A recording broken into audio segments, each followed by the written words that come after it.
Hi EDU 279. I wanted to just do a quick video for you guys since most of you weren't able to make it to the class meeting last night, which is totally okay. It was a little last minute. I will plan to have another one just before we start planning our comprehension activities, because that's the point in the class where you'll be shifting from observing teachers to implementing and planning activities in the classroom, or an activity in the classroom. I just want to take the opportunity to make sure we clarified a couple of things, that everybody's on the same page and everybody has the same understanding.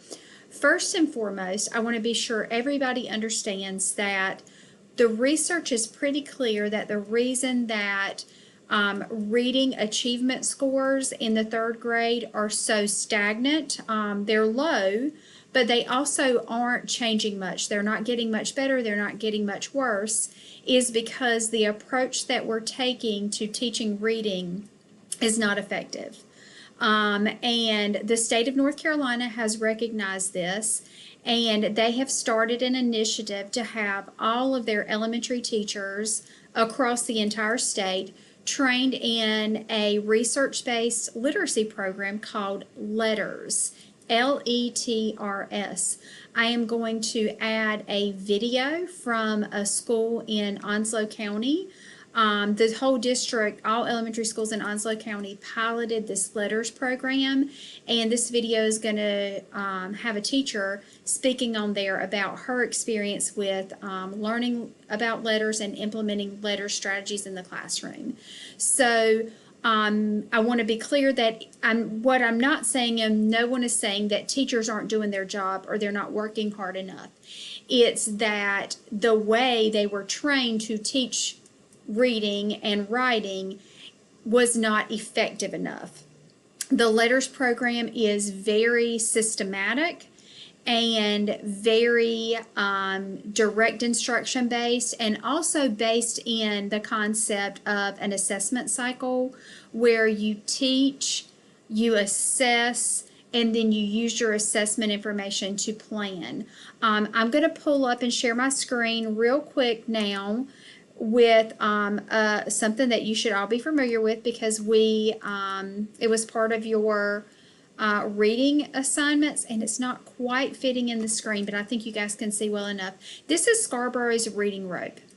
And the thing about Scarborough's reading rope that is really important to understand is that there are two different major components to reading and being a skilled reader. You see over here at this side, a skilled reader has good language comprehension skills and good word recognition skills.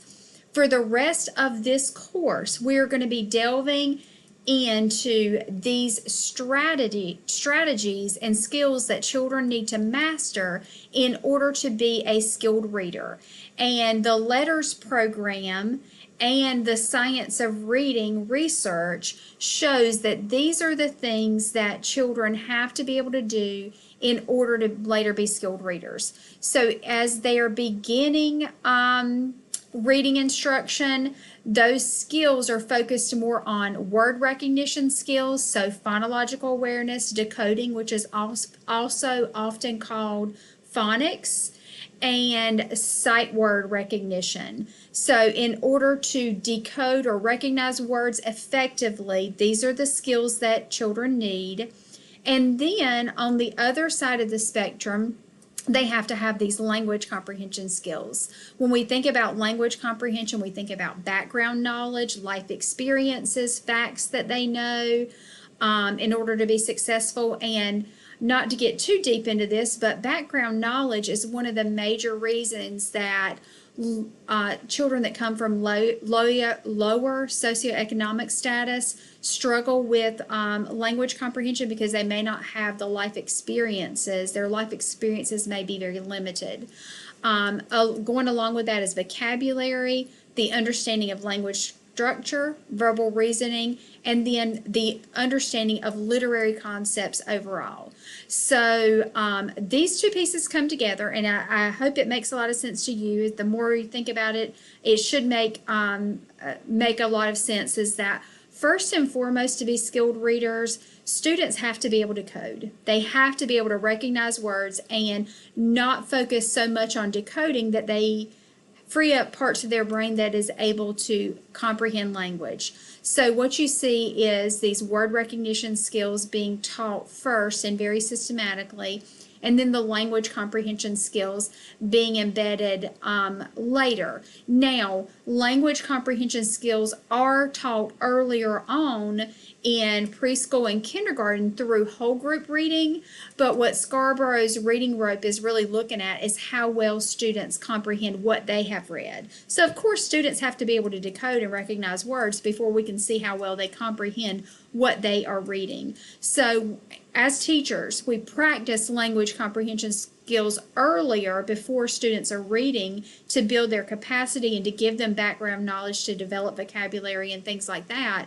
But on this side of the rope, a skilled reader has both pieces of this rope. They have good word recognition skills and good language comprehension skills. So what you're going to be seeing over the next several weeks in class, especially as you go in and start observing in the classroom, our class is going to focus on these literacy needs, okay? We start with emergent literacy. That's your first really literary concept that we're going to talk about, and that starts next week, and you're going to first observe emergent literacy. In your emergent literacy observation, I am recommending that you see a preschool or kindergarten class for that activity, because what you see is these skills build. So you're more likely to see good emergent literacy practices in a kindergarten or preschool class. And then we're going to move up the spectrum to phonological awareness. Then we'll look at word recognition and phonics instruction. Fluency is something that we will look at more.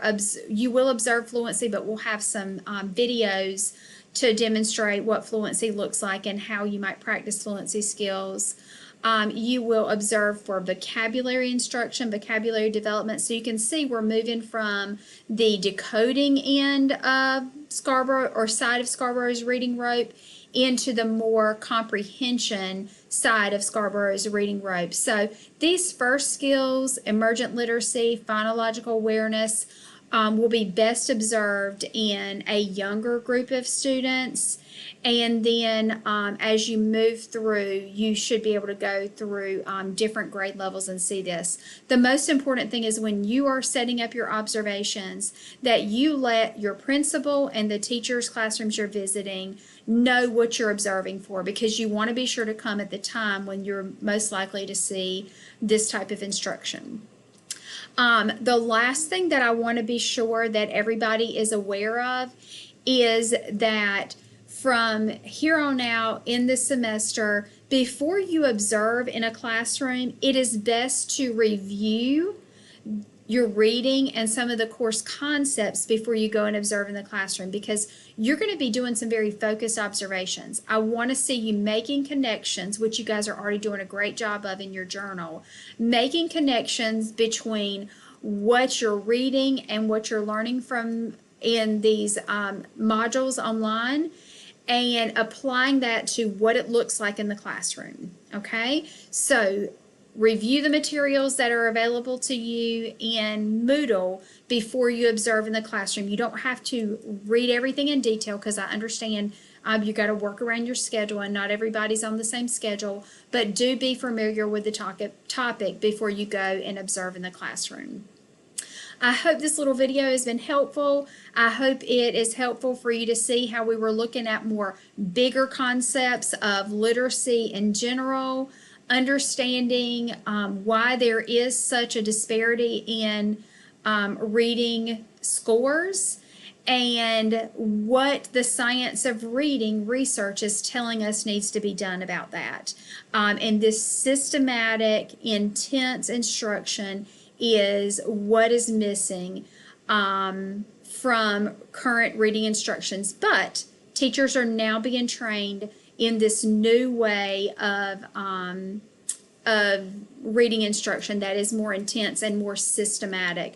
Chances are that teachers in the past were using all of these strategies, but just not as intense and as systematic as they needed to ensure that their students were successful and achieving what they needed to achieve in reading. So thank you for taking a listen.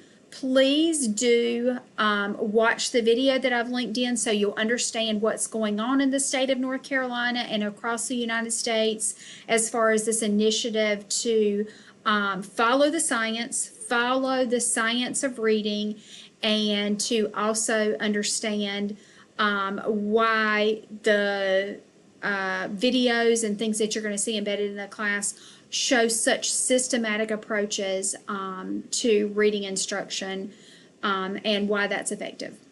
Thank you and have a great day.